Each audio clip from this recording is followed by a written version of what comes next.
PTI,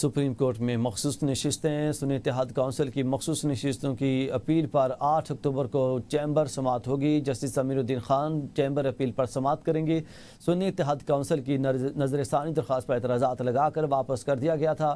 advocate Hamid Khan نے اعتراضات کے خلاف چیمبر اپیل دائر کر رکھی تھی.